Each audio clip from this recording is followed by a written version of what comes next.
Okay, so good morning, everyone, and welcome to the 2021 edition of the Royal Tyrrell Museum Speaker Series.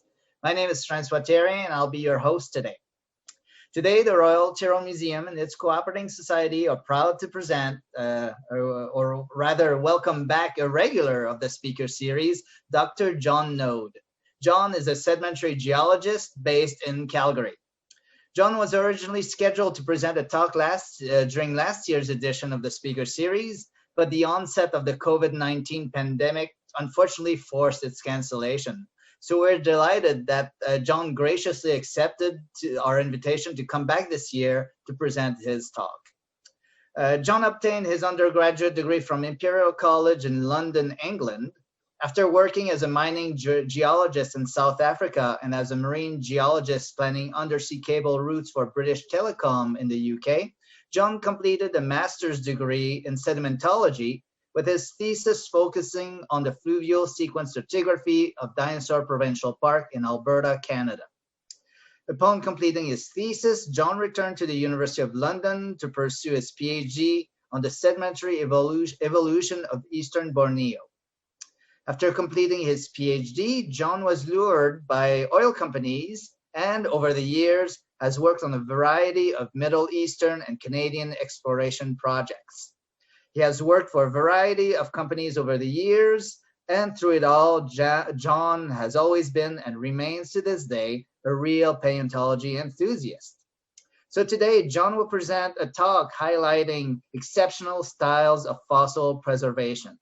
So without further delay, I present you Dr. Jon Noad. So Jon, the mic is yours. Thank you very much. Today, I'm going to be talking to you about extraordinary modes of fossil preservation. So fossilization is the process of an animal or plant becoming preserved in a hard petrified form. And only a tiny fraction of all the animals are preserved as fossils. There's a variety of fossilization processes, and the most common is permineralization, where crystals grow into the pore spaces within the hard parts of an animal. And in replacement, water dissolves the original minerals, making up the remains, and then crystals grow into the spaces. So that's the normal way that fossilization occurs. But that's not what we're looking at today. Today, we're going to look at some strange, unorthodox, and unique modes of fossilization. And you can see here I've got 5 informal categories.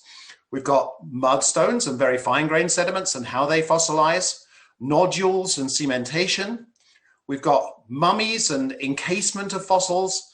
We've got minerals and how they help to preserve fossils. And then finally, metals and how they preserve fossils. Starting off to talk about mud, glorious mud. So I should just point out before we start that you might see some little yellow stars on some of the images here, and that's just to show all of the fossils which are extremely rare and valuable. And one of the interesting things about these unusual modes of fossil preservation is a lot of the fossils are extremely well preserved and are also very, very valuable and very, very rare. So let's start off with fine-grained sediments. So muds are usually thinly laminated, very fine-grained, and they lead to excellent preservation. Usually the energy levels are low when you have fine-grained sediments, and that means that you don't get a lot of transport, and it also prevents breakdown of potential fossils. The conditions are often swampy or anoxic, so no oxygen, and this prevents rotting and predation by other animals and scavengers. And limestone, I should just mention, is not just about clastic muds, it's also lime muds can preserve very delicate structures. And I have some nice examples here. So we have this beautiful ammonite, which is preserved in limestone, and the individual spikes on this ammonite are preserved. We also have some beautiful vertebrate fossils here, including birds and their actual feathers, and fish with all of the fins preserved as well. So what we can see here is that certainly fine-grained sediments preserve fossils beautifully. Now, probably one of the most famous fine-grained sediments of all is the Solnhofen limestone, and this was deposited in Germany back in the Jurassic time period. And it's a classic Lagerstätten, which is an example of very beautiful fossil preservation. And what we see is extremely regular thin beds that extend for kilometers and exceptional preservation of soft-bodied material in what's called lithographic siltstone. So if we look at this picture up here on the right-hand side, you can see this very thinly laminated, thin beds, And what you can do is you can split this siltstone, so muddy siltstone, into incredibly thin layers. So the layers can be as thin as 2 or 3 millimeters in thickness. So when these rocks were being split by the quarry workers, they would find some beautiful fossils in them as well. And at the time of deposition, it was tropical, arid, lagoonal conditions, very similar to Shark Bay today. And there's a picture of Shark Bay over here on the right, showing you a mental image of what things were like back in Solnhofen times in the Jurassic. And some of the fossils that have been preserved in these rocks include beautiful Rhamphorhynchus and pterosaurs. And this one here has soft tissue and body parts. And actually the paper that was written about this, Francois, who introduced me, he was one of the authors on this paper about this particular pterosaur. We also have shrimps, many other animals, but the most famous animal of all has to be Archaeopteryx. And 13 Archaeopteryx specimens have come out of the Solnhofen limestone, of which probably the most beautiful, and I think probably the most beautiful fossil ever, is this one here, which is the Berlin specimen. And you can see the individual feathers are preserved, all of the skeletal material is preserved as well. And look at this beautiful tail down here at the base. And this is a reconstruction up here by John Sibbick. So there are many other terrestrial laminated deposits from around the world. And those terrestrial deposits they can be subdivided into lake deposits, meandering river deposits, and then just the general flats. And they've produced a wide variety of fossils over time. So if you think of all those terrestrial animals that are around, or pretty much every single type of terrestrial animal is preserved in the fossil record. So some of them are preserved subaqueously, so in lakes and material like that, and some of them are preserved on flats between the lakes where you have overbank deposits during flooding. And I've just put in a couple of examples here. So I put in this nice Jurassic caterpillar from Inner Mongolia, and you can see this is an inchworm, this particular caterpillar. So it actually moved by humping its body along like this as it moved along on the land surface, and beautifully preserved in these rocks. And so this is another lithographic mudstone here that's helped to preserve it. I also have some examples from Green River, which we'll come to in a moment, but just to show you one nice bird footprint example here, which you can be pretty confident with bird footprints that the water depth's got to be less than a couple of inches for these birds to leave their tracks. There are many dinosaur fossils, and we're going to talk more about dinosaurs in a few minutes. And then also things like plant material here. And I put this example in where we have this beautifully preserved leaf here. So here's the spine of the leaf, and here's some of the veining of the leaf here. And the nice thing about this leaf is that it comes from about 400 meters from my house. So I found this down by the Bow River here in Calgary. And this is part of some kind of sycamore plant from the Paleocene. So lots of beautifully preserved terrestrial animals. And if we just zoom in on the Green River shales, so these are from Wyoming and Utah, Colorado, we have the Green River deposits, which have produced some unbelievably attractive fossils. So these were all deposited in lake sediments, so they were subaqueous. And obviously there are a lot of animals living within the lake, particularly fish, and there's lots and lots of fish fossils in these beds, but also plant material preserved in here, like this nice palm here, and then some amazing vertebrates, including crocodiles, turtles, and bats. And the one that you always see for sale on the internet is these stingrays as well. But just once again, excellent preservation. So not only do we see fine-grained mudstones in terrestrial settings, but we also see them in marine settings as well. Now, in shallow marine conditions, usually the energy levels are pretty high, unless you're in a lagoonal setting. So because the energy levels are high, the grain size is coarser. So mudstones tend to be in the more distal environments, so further offshore. And they're typically preserved as what are called Rainout deposits, where the sediment is just gradually falling out from the water column onto the seabed. And one of the most famous examples of these Rainout deposits in deep water is the Burgess Shale. And once again, so this is in British Columbia, so another Canadian deposit. This is showing the quarry here. It's close to a little tiny town called Field, which is probably most famous for the railway running through there and for these fossils. And what you can see is that there's just extraordinary fossil detail in these deposits. Once again, these fine-grained rocks have allowed every tiny nuance of the fossil to be preserved. And we've got our famous Lucigenia up here, Wiwaxia, And Morella, which doesn't normally get a mention, this is probably one of the most common fossils from the Burgess Shale. It's about 1 centimeter long. And what you can see in this example is that you have the fluids from the body, this black elements here, are very well preserved within the shale. So this is kind of nice because this is showing you how you would form an oil and gas deposit. So the body parts gradually get matured over time at depth by the heat and pressure, and this would gradually change into an oil deposit.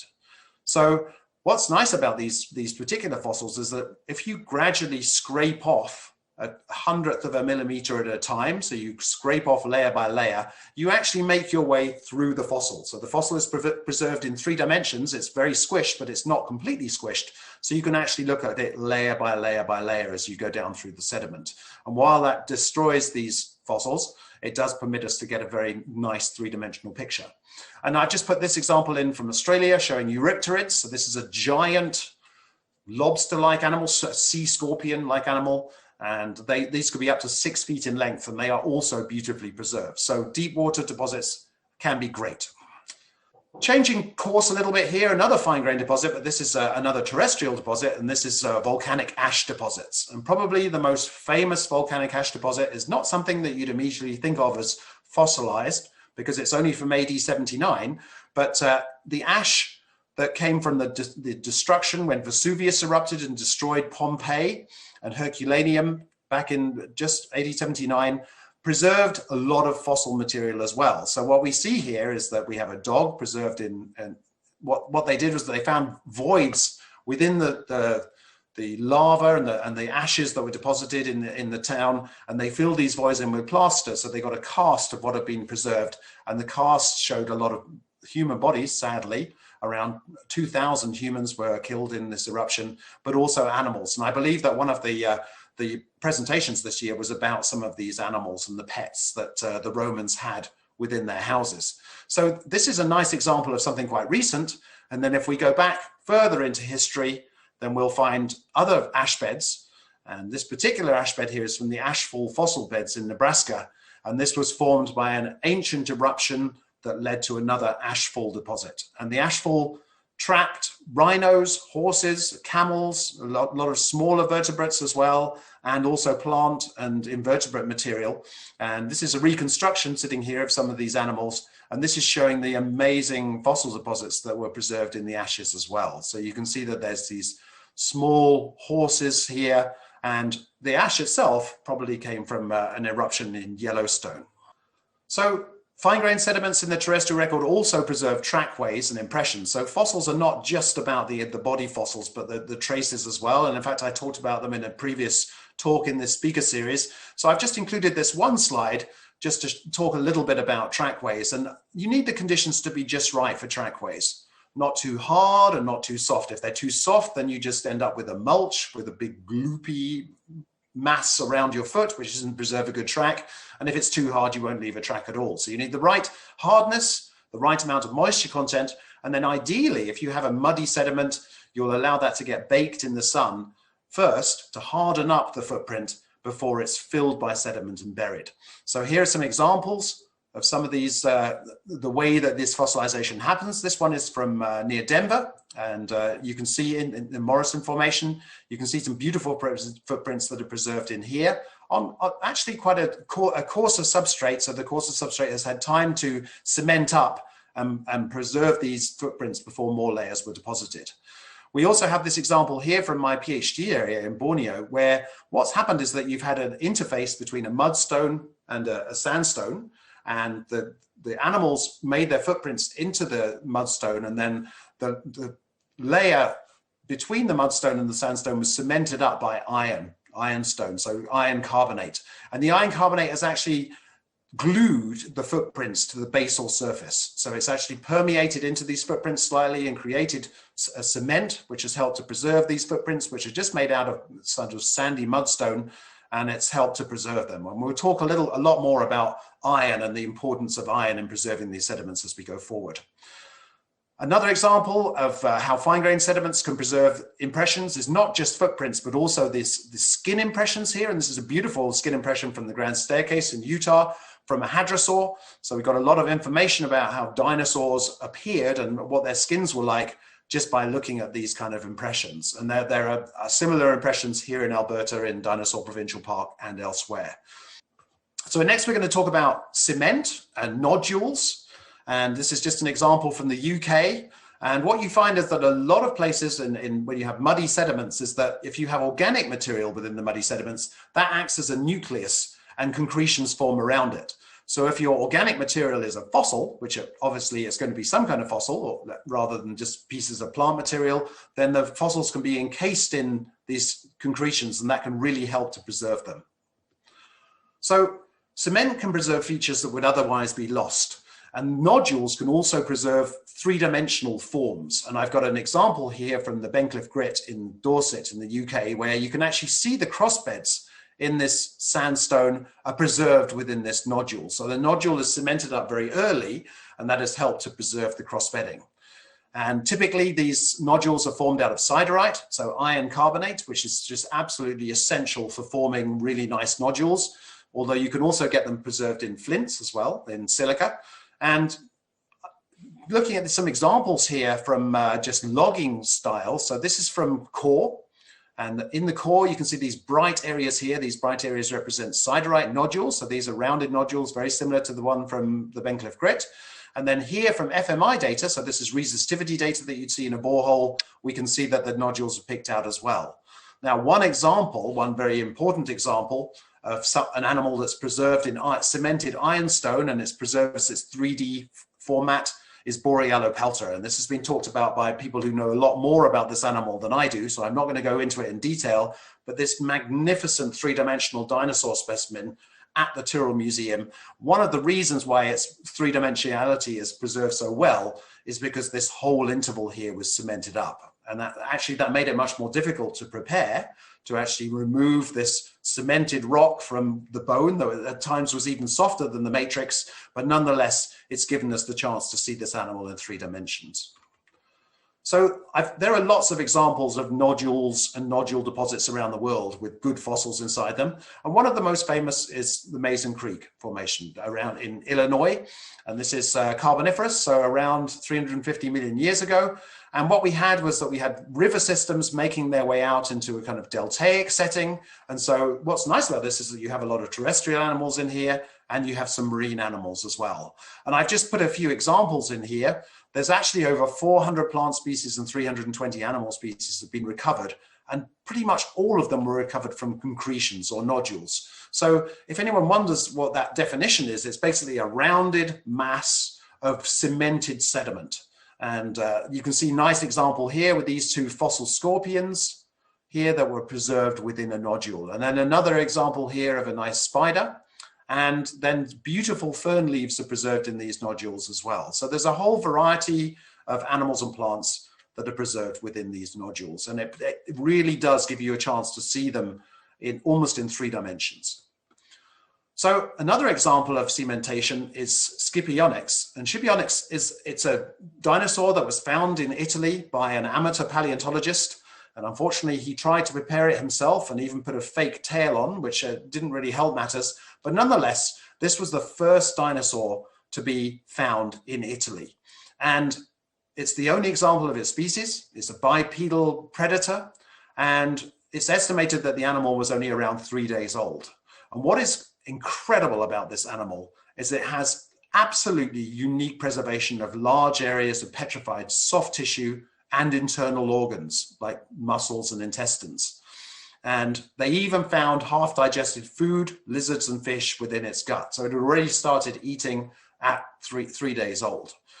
And what happened to this fossil, that it underwent 3D petrification, and the soft elements were replaced by calcium phosphate, even down to the subcellular level. So this is what the fossil looks like. It's actually very small. It's about the size of a chicken that you might put in the oven. And what was preserved was most of the skeleton, the skull, although the lower legs and most of the tail were missing. As you can see here, no legs and no end of the tail. But in terms of the soft material, bone cells, ligaments, the cartilage, trachea, possibly blood from the liver and maybe the heart, the digestive system, muscle tissue, horn sheaths as well. So this animal preserved all of these soft parts in amazing detail. So if we zoom in a little bit and have a look at some of these structures, this is the fossil in more detail. And what's happens here is that this paleoequi have done a sort of interpretation here that I've borrowed. And you can see that this is the stomach sitting in here. Then these masses here, these dark masses, so that area down there would be blood, possibly from the heart, the liver, and the spleen. And they've analyzed this red stain here, and it definitely is a type of blood. And then there's even the rectum preserved here as well, and the duodenal structures. So if we look at this, we can see that in detail, you can see the stomach. I mean, it actually just looks like a chicken stomach or something like that. And yet that's from an animal that lived around 110 million years ago. I'm not going to talk about the actual reason for the preservation being so amazing in all of the animals, but this is just such a unique example. It was fossilized in a fine-grained cherty limestone, which has been interpreted by some authors as an abandonment deposit of a submarine channel. And this submarine channel, so these deposits in here, you can see the section with these contorted sediments sitting up here with the terrestrial and marine vertebrates. This is where the dinosaurs come from. The section here is about 50 meters in thickness. And the idea is that you had a big transgression, so a big rise in relative sea level, which led to anoxia at the seabed. So you actually had almost no oxygen in the system at the seabed. It stopped any scavenging. It covered up all of these vertebrate material that was preserved within the submarine channel and deposited the bitumen and coprolites as well. So that change in relative sea level is what's helped to cement up and preserve these fossils so beautifully. Another example where nodules have really preserved fossils beyond what you would ever expect is the Santana Formation. And this is in Brazil, and it's a Cretaceous deposit. And what we see in here is that there's fish and many other fauna are beautifully preserved in 3 dimensions in nodules.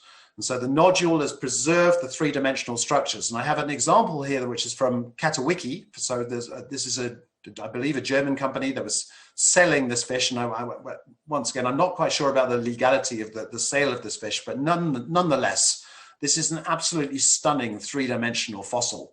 So we can see here the individual teeth in the jaws and the 3-dimensionality of the fish. So the fish has a breadth and it has depth as well. So it's almost like holding a real fish in your hands. Other fossils that have come out of here, a lot of pterosaurs, including some very large pterosaurs, insects, and other features as well. And what seems to have happened here is that the animals have died, they've fallen to the seabed, and initially some kind of gel formed around the body, which gradually hardened to preserve them in 3 dimensions. And then calcium carbonate grew around this gel and formed the nodules, which have helped to preserve them. And this Vinctifer that we see down here, this is probably the most common fossils that you see on sale from this deposit. So there are many other 3-dimensional fish fossils from around the world, and I've got some examples here from the Upper Trias Chinle Formation, which Andrew Milner provided me these pictures. You can see some very nice 3-dimensionality in here. And then we have our own 3-dimensional fish from the Paleocene here in Alberta. These came from Okotoks, just south of Calgary, and you can see these lovely garfish here. And these were found in a large block. There's about 20 of these fish and prepared over about 3 years at the Tyrrell Museum. So I was looking around for some modern analogs of this, and I went down to Texas a few years ago and got involved in a bit of a flood situation down there. And the flood rapidly flooded. This big weather system came through. It's very, very typical of Texas. This monsoonal system came through and flooded over the banks of this road that was running through this low-lying area. And it deposited a lot of large fish fossils, modern fish, but fish that could theoretically become fossils. So I've just put an example in here. This fish is about the same size as that one I showed you from the Santana Formation. So you have these floods, and then you quickly cover these fish up with sediment before they've been predated upon by vultures or similar animals, and they can be preserved in 3 dimensions quite easily. Another example from deeper water now. So we've looked at some of these more terrestrial and near shore, and this is a deeper water example. And these are open marine sediments from the Miocene of Eastern Borneo, once again from my study area. And what happened was that these muds here are quite porous, and there is enough porosity to dissolve all the shell material. So there's no shells left. So if there hadn't been any cementation, then you wouldn't see any fossils at all, and you would think you were looking at a completely barren deposit. But what actually happened was you had these thin little storm deposits coming through, and these are, so each one of these little sandy layers here represents a storm deposit, and the sandy layers acted as a conduit for groundwater to come through, and the groundwater cemented them up and actually left these beautiful internal casts of a whole variety of fossils. And I found 25 species of fossil crabs. I also found nautiloids, I found gastropods, bivalves, turtles, coprolites, all sorts of material within these deposits, all preserved in these layers, which typically are less than 1 centimeter in thickness. There's my hammer there for scale. But you can see the actual preservation of these fossils is extraordinary. And even things like this Rainout, these little frog crabs, you can actually see their individual little legs, which are probably less than 1 millimeter in diameter, but preserved as casts in ironstone, internal casts in ironstone. So next we're going to talk about encased fossils, and we're going to start off by talking about amber. And I think amber is pretty familiar to people, partly because of Jurassic Park. But amber is basically fossilized tree resin, generally from the Cretaceous or younger, although there are older examples. And it actually forms in a variety of trees. There's at least 5 different kinds of amber that you see. And it can occur as fairly large clasts. So the size of the clast, the size of the amber that's exuded from the tree will really decide on how large a fossil you could preserve in it. So insect fossils are relatively common, but vertebrates are very rare. This is the largest amber clast that I've ever seen. This is about 8 or 9 inches across, so about this size, something like that, like a small rugby ball or American soccer ball. And these, you can actually take these nodules and then split them open into very thin slices. And what you'll see inside, like I said, you see these insects, but occasionally you get the really rare stuff, the vertebrate material. And we've got this skull of a bird sitting in here, which was originally thought to possibly to be dinosaur. And then we have a dinosaur tail that was found in amber as well. Now it's a little bit tricky because you can't really get in to look at these fossils because the body mass of the fossil is not preserved. These are just sort of like the outside of the void that the fossil left. So they're like a carbonized layer that's sitting just on the outside of the void. So you can't be quite sure if a lot of these feathers come from dinosaurs or if they come from birds. So you really need to have some bone material in there as well. Next, we're going to talk about limescale, and modern limescale. If you go in your kitchen and have a look in your kettle, you're going to see some limescale in there. So what happens is that if you have mineral-rich water, so if the water has mineral ions within it and you start heating it up, or you allow that water to flow over a surface, then the limescale will gradually precipitate out. And what's happened with these examples here, this is an example of Travertine. That's the limescale, the official name for it. The Travertine forming in Turkey here at a place called Pamukkale, which is absolutely stunning. Although normally I don't know how they got this photograph, because normally there's 5,000 tourists all lounging within these pools. And these same Travertine deposits have also preserved some amazing fossil crabs. So this is a modern freshwater crab called Potomen. And this is some of the fossil examples here. So these are actually preserved by the Travertine growing on the outside of their shells and just preserving them. So the crabs like to live in these hot water conditions and to forage in there, but when they die, if they're within a cavity within the limestone, then they can quite easily be travertinized or covered with sediment. And I have an even more amazing fossil here, which is from Germany, from the Pliocene, showing a fossil nest. So this nest is sub-recent, it's Pliocene, so it is a fossil. You can see the twig here at the base that the nest was built on, and then the nest has been covered by Travertine, and even these 4 eggs have been preserved as well. So absolutely a stunning example. Now, I wanted to mention this example from the UK because this process is still going on today, and Travertine is still forming modern fossils. And we can see here that we've got the Great Petrifying Well in Matlock. So this is in Derbyshire. You've got a lot of carboniferous limestone there, so that allows the streams to be very mineral rich. And so what they do is that they actually hang different objects beneath the flow of the streams, and these objects are gradually covered by Travertine. And so this is a cave here, and in the cave they're doing the same process. And you can see that items like John Wayne's hat and Agatha Christie's handbag were petrified. They were left there to be petrified. And this is actually England's oldest tourist attraction. It opened in 1630, and people like Princess Victoria visited there. Dickens, Mary Shelley, and Jane Austen all went there to go and see this fabulous petrifying well. Another way that fossils can be entombed or encased in material is in tar or bitumen. And we see that in the oil sands in Alberta, but we also most famously see it in the La Brea tar pits in Los Angeles. And it's in the downtown Los Angeles, and there are actually quite a lot of producing wells around here, hidden away within buildings in Los Angeles.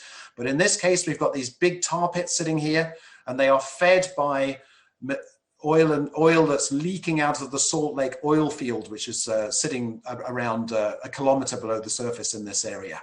And petroleum has been migrating to the surface over the last 50,000 years and trapping animals. So they're literally trapped like flies on flypaper. So we'll see animals like this that are stuck in this bitumen, maybe megatheriums or something like that. And then other predators will come in to try and eat these animals, and they will also become stuck. And so, as you can see here, there's been more than 1 million bones recovered from this, 231 different species of vertebrates, 234 invertebrates, and 159 plant species. So there's an incredible wealth of fossil material within these tar beds, and they include saber-toothed tigers, mammoths, short-faced bears, and the most common vertebrate is actually direwolves, which were probably coming in and predating and scavenging upon these the poor animals that have been entombed. So just to show you what this looks like when they're beginning to try and excavate the material. So there's a nice skull sitting in here down on the lower left, and another big skull sitting in here as well. And so what they do is that they go in and they use solvents, and they use whatever materials that they can to try and remove all of the bitumen from these bones. Another type of preservation is freezing and pickling. So you freeze the animals and then you encase it in permafrost. And there's some amazing examples in terms of the preservation of some of the Ice Age fauna, including the baby mammoth, Lyuba, frozen in ice in Siberia in 2007. I was lucky enough to get to see this animal in the Natural History Museum in London.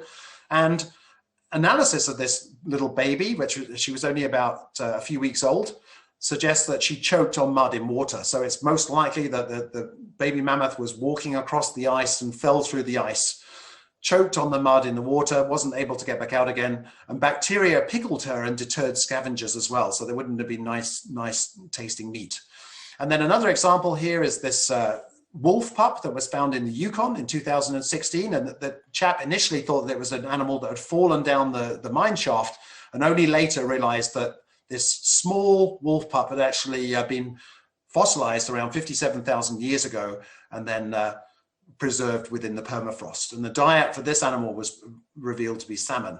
And then I put another example of a mammoth sitting in here, which is probably the best grown up specimen, and you can see it still preserves some of the hair.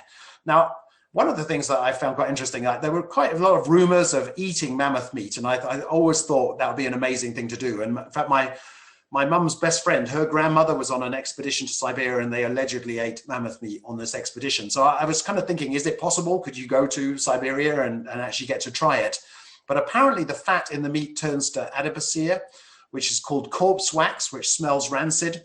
And when you defrost the meat, it turns to goo. So it's actually doesn't sound that appetizing, but there is a piece of video that you can see online with somebody actually trying mammoth meat and allegedly saying, well, that doesn't taste too bad, but I'm not convinced. Okay, so our fourth topic is mineralization. So this is where minerals have replaced animals and their shells. And in this case, we've got a Triassic ammonite, which had a calcitic shell, which has been replaced by silica. So there are various processes which can affect this process of mineralization. And one of them is carbonization, which chemically alters the protein and cellulose of tissues through degradation by bacteria.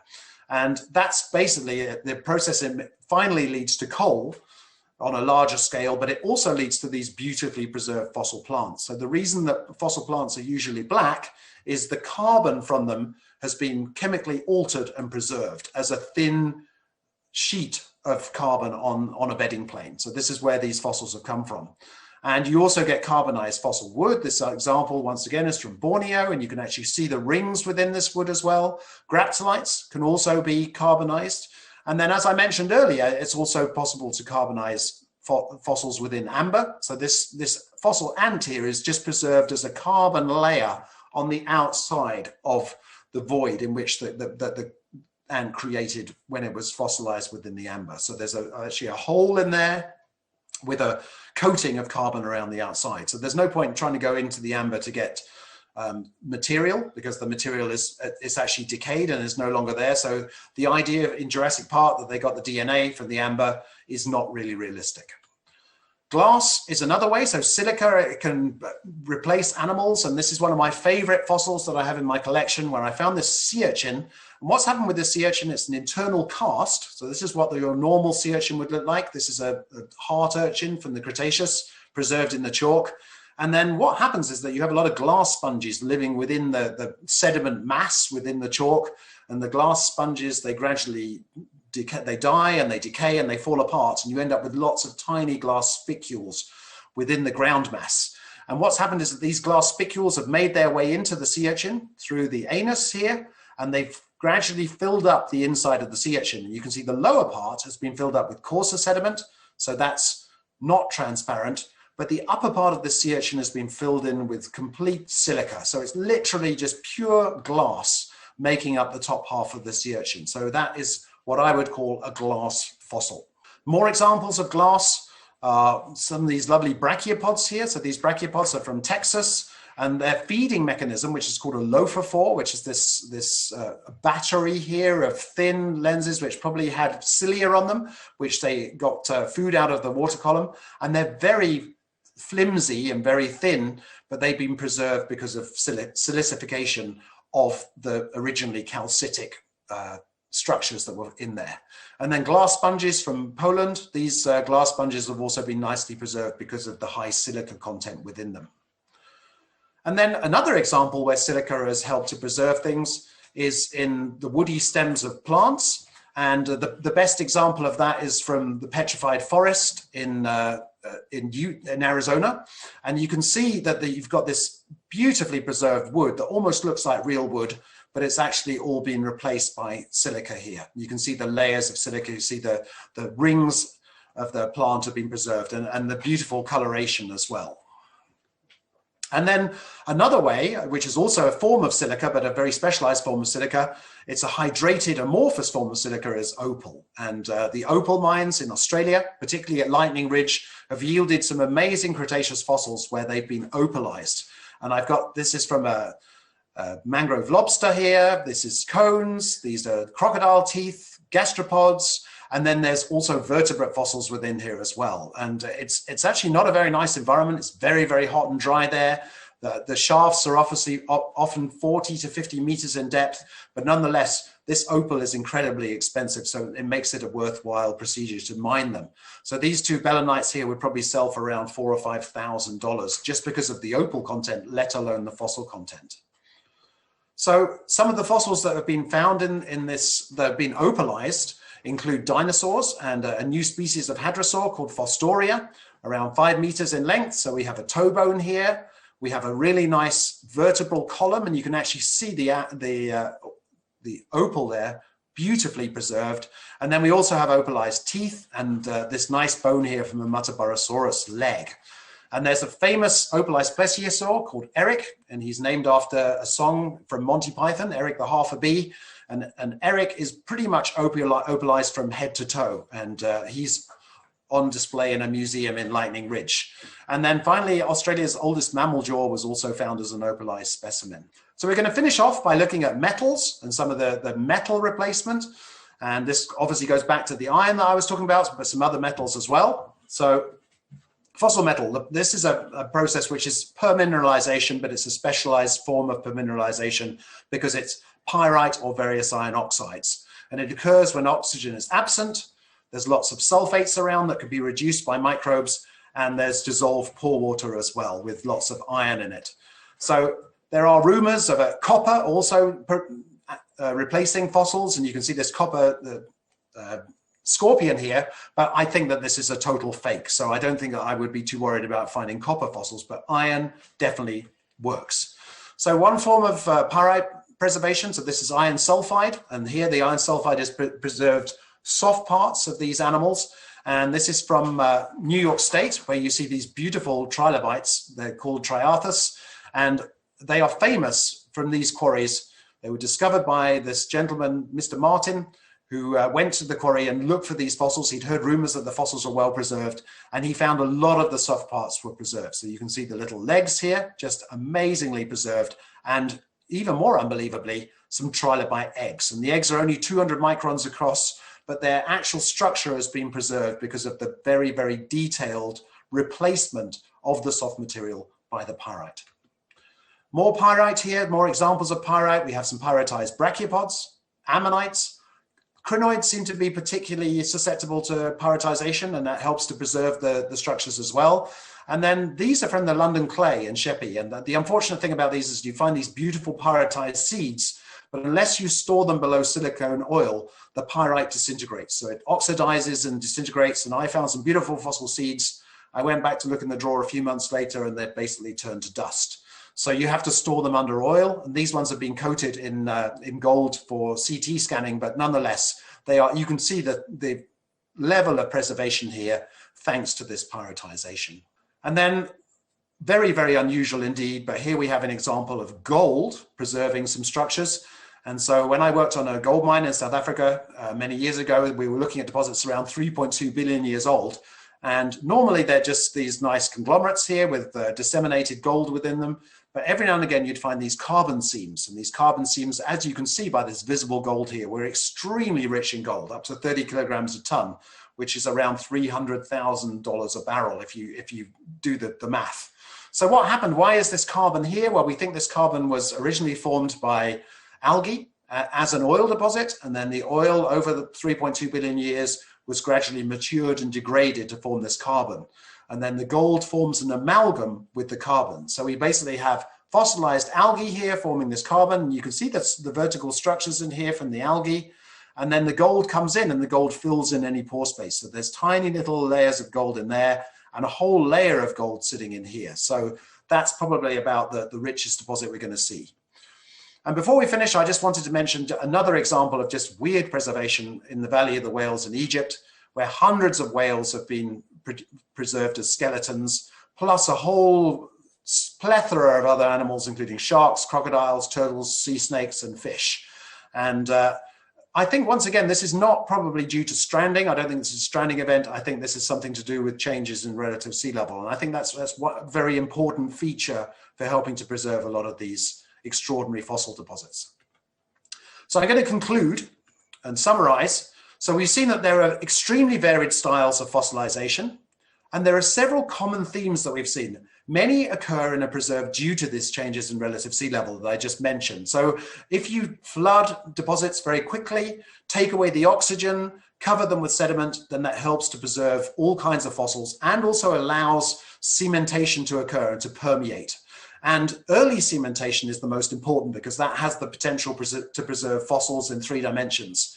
And then anoxic conditions, so a lack of oxygen, encourages best preservation and stops scavengers as well. It seems that iron is the paleontologist's friend. So any kind of iron cementation, ironstone cementation, so siderite, iron carbonate, helps to preserve structures within sediment. I put 2 final examples in here, this root that basically looks more like an iron nail, and then this beautiful staining here that has picked out this root that's running down through here. And these are both from Sandy Point in Alberta. So there are lots of paleontological treasures out there. Often they're extremely valuable. All those ones with the stars on are almost unique in character, but I do think that the gold fossil that we looked at is probably the most valuable of all, apart from maybe the Archaeopteryx and the Borealopeltas. And it's certain that there are many more amazing fossils still waiting to be discovered, and maybe new forms of preservation that we haven't even thought about yet. So I'm going to finish there and just say thank you very much for your attention, and I'm happy to take any questions. Awesome. Well, thank you, John, for once again, a great and fascinating talk. And I did not know that, you could actually preserve fossils in gold. So maybe one day we'll be lucky and actually find a dinosaur covered in gold. That would be cool. I see that, we have a few questions, but before we move on to the questions, I'd just like to advertise next week's talk. Next week, the presenter will be Dr. Gia, a postdoctoral fellow at the University of Calgary. And Dr. Gia will be talking about fossil salamanders from the Jurassic and Cretaceous of China, and some of those salamanders are coming from the same deposits that preserved the amazing fossil feathered dinosaurs from the Jehol biota. So I'm sure we'll see lots of exceptional fossil preservation also there in those fossil salamanders from China. So I invite you to come next week to listen to this presentation. So now, I see that questions are coming in. So if you're not familiar, you can type in the questions at the bottom of the screen on the Q&A box, and I'll just read them to John. Questions, we have questions and comments from Sarah. She said she's also from Denver, so she recognized one of your photos of the footprints as being a dinosaur ridge just outside Denver. She mentioned that you might be interested in the concretion preservation of early Paleocene mammals and other animals recently found at Coral Bluffs in Colorado. I haven't heard of that, so I'm not sure if you're familiar with that locality. No, not at all. Oh, something to include in your next talk. Yeah, absolutely. Have a question from Probal Gosh. Said thank you very much for our talk. Question. Oh, it's about that site in England where you say that basically John Wayne's hat got petrified. He's asking, the internal of John Wayne's hat has been petrified too, or simply a deposition of minerals on the hat? Okay, so that's a great question, and it is actually just deposition of minerals on the hat. And I looked into the deposition rate, and this is a really nice statistic. So it takes 4 months to cover a teddy bear this size in Travertine. So the rate of deposition is measured by teddy bears. So 4 months. But yeah, it is deposition on top of the hat. So I'm sure his hat is there inside. Although I guess that over time, much like we see in the amber and in other fossils, the material within there will gradually decay. So eventually you are going to end up with a little cast of John Wayne's hat with nothing inside it. Well, yeah, I wonder if you'd get carbon residue on the inside or something, or if it would just be totally gone. So yeah. Okay, we have a question from Ingrid. She's asking regarding, because you said lots of fossilization is often seem to be associated with the sea level change. She's asking, will our current climate changes produce fossils for long future generations due to fluctuations in sea levels? Yes, I definitely think they will. And the Ice Age as well. The Ice Age produced a lot of changes in relative sea level and has produced some amazing, very recent fossils, sub-recent fossils from maybe less than even 10,000 years ago. So I do think that climate change will definitely have an impact on fossils. I actually wrote an article years ago, and it's not to advertise or anything, but I was just talking about how would you go about being fossilized? And my suggestion was that ideally you'd have your body dumped in very deep, after you died, obviously, you'd have your body dumped in deep water and then sink it down to the bottom and let it get covered up with sediment in an anoxic environment. So yeah, it's a nice thought experiment to think about how you might like to be fossilized yourself. I don't think there's enough amber to encase yourself in amber, but that would be another option if you could find a big enough tree. Yeah, we'll just specify that, make sure you're dead before you attempt this, because we don't want any lawsuits or anything like that. I have a question from Darren. He's saying that air bubbles are sometimes found contained in amber. Is that fossilized air, or is amber permeable enough that the air has been replaced? I believe that the air has been replaced. So I know that if you find certain crystals, the crystals have these fluid inclusions and sometimes air inclusions. But from what I understand, I think that the amber has enough permeability. It's over a very long period of time, but it has enough permeability for those molecules of air to squeeze out one by one. Yeah, you're right. I think that's why preserving DNA, basically amber is actually a very poor medium for preservation of DNA, because it's so porous that everything that can evaporate, or all the volatiles can just escape, and nothing is original preserved in there. But I heard that, I think it's in volcanic minerals, you can have gas inclusions or fluid inclusions in the minerals that formed in basically volcanic eruptions and lava flows. So that's a good place to get some original gases, but yeah, not amber. Yeah. I saw a talk on fluid and air inclusions about 35 years ago, given by a gentleman in the UK, and he had done a huge amount of work, and it's kind of funny because when he picks up a crystal, everybody else is looking to see how good it is, but he's looking for the flaws because he's interested in the air bubbles, the pockets, the fluid inclusions. I have a question from Robert. How do scientists know what was preserved in Scipionics' heart, liver, and spleen? How do they know that it was blood? I read about this. I'm not an expert on this myself, but there's a couple of nice papers online about Scipionics, and one of them they describe how they actually scraped away and got this red stain that they found on the fossil. And it had hematite in it, which they think is a product of hemoglobin as the hemoglobin dried out. So it's a hematite-like substance within that dry stain that they're pretty confident that that's related to blood. So there are papers on this which have a lot more detail than I can tell you, but certainly they're pretty convinced that it was definitely blood. The only question is, so there's quite a big stain there, so they're pretty sure it's liver, but there's no way of proving that it might be from the heart as well. So they don't know that.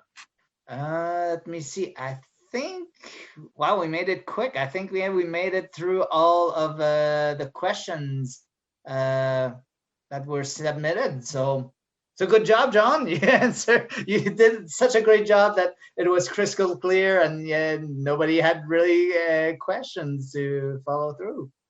So if anyone has any questions later, then please just feel free to drop me an email. You can find me online, or my little company is called Sedimental Services. So you can have a look online for that, and you can drop me a question, and I'm happy to answer any. Actually, I spoke too soon. 2 questions just came in. Breaking news from Arpad. 2 years ago, in a former anoxic silt deposit, have found animal bones from between 275 and 1300 AD. On the bones, there was a golden powder like a paste. I think it was fool's gold or pyrite.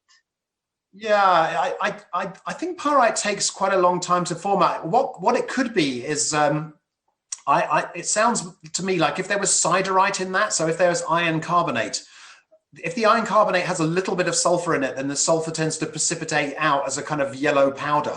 So if you do have any pyritized fossils at home that are going through the sad process that my seeds went through, what you end up with is a kind of little pile of dust, but the dust has a yellow kind of layer at the top, which is the sulfur. So I think it's more likely that's a sulfur breakdown product, just because I think that the pyrite takes longer to form. Question from Danielle. She's asking, is the absorption of fluorine that is measured in organics for fluorine dating early fossilization? Not sure. I'm not sure about that either. I mean, we certainly take fluorine into our teeth, so I guess you could say that that's the beginning of the fossilization process.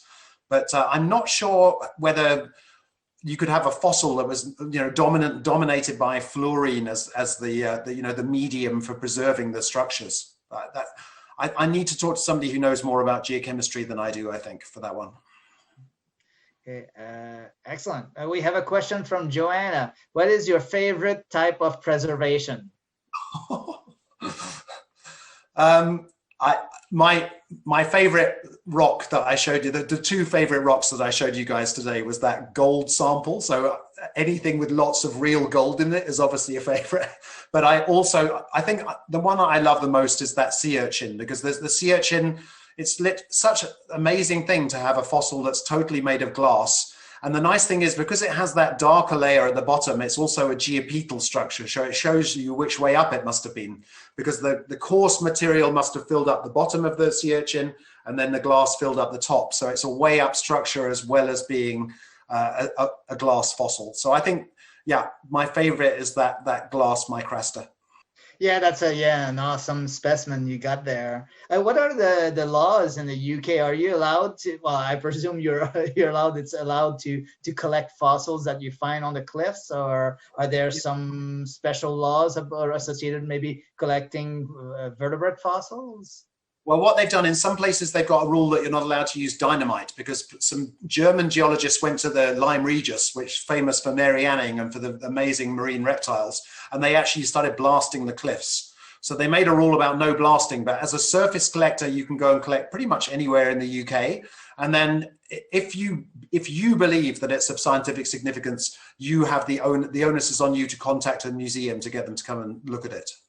But generally speaking, yeah, you're allowed to collect whatever you want within reason. Oh, interesting. Oh, cool. We have another question. Someone's asking you, have you seen the fossilized footprints? Have you seen? Yes. On Tumbler Ridge. Oh, you can see the questions as well. I can. I got the questions up here as well. No, I haven't seen the ones on Tumbler Ridge yet, and I was quite close to there 2 weeks ago. And if I'd had more time, I would have loved to drive over there. So if I get up to northern Alberta again, I've promised myself that I'm going to go and see those footprints as well, because apparently they're stunning. Yeah, so we got a comment from Sarah saying she sent you a link to the Coral Bluffs fossil site. And basically, yeah, someone said, yeah, you have to go see the fossils at Tumbler Ridge. And I would also say, we mentioned Dinosaur Ridge earlier, that the place in Morrison near to Denver. And I would strongly recommend, if you're ever in that area, that you should definitely go and see that, because there's those beautiful footprints that they paint them with charcoal. So that's why they show up so nicely on the outcrop, because they're actually painted with charcoal, but it's non-invasive. But they also, not only do they have those surfaces with those footprints, they have crocodile footprints on another surface, and they have these giant sauropod footprints, which are sort of this deep in some of the other beds as well. So you actually get to see a whole variety of styles of footprint preservation as you go through the sedimentary succession there. So yeah, that's a definite recommendation from me.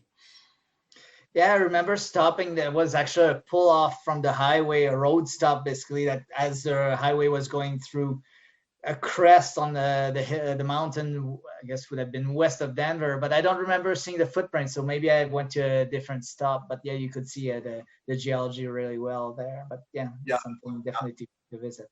Because there's the red rocks there, and they have a few fossils in, but these are slightly different in age. I think they're maybe Dakota Formation or something like that, but there's some stunning footprints there. Well, I think this concludes all your talk. So thank you, Jon, for a great presentation. As usual, you're a natural, very enthusiastic. So it's great to have you every year to come present the talk. And yeah, hopefully we'll see you again next year for the next speaker series on a different topic, maybe coral bluff fossils. Who knows? Yeah, absolutely. Well, thank you very much for inviting me. I really enjoyed putting this presentation together. It was something a bit different for me, so I had a lot of fun with it. Awesome. Thank you again. And yeah, I'd like to thank you all out there who have connected to view the presentation today. Thank you all for the questions. And I look forward to seeing you for next week's talk on fossil salamanders from China. So thank you all again. And thank you, Jon, again for connecting with us today. And all the best. Thank you. See ya.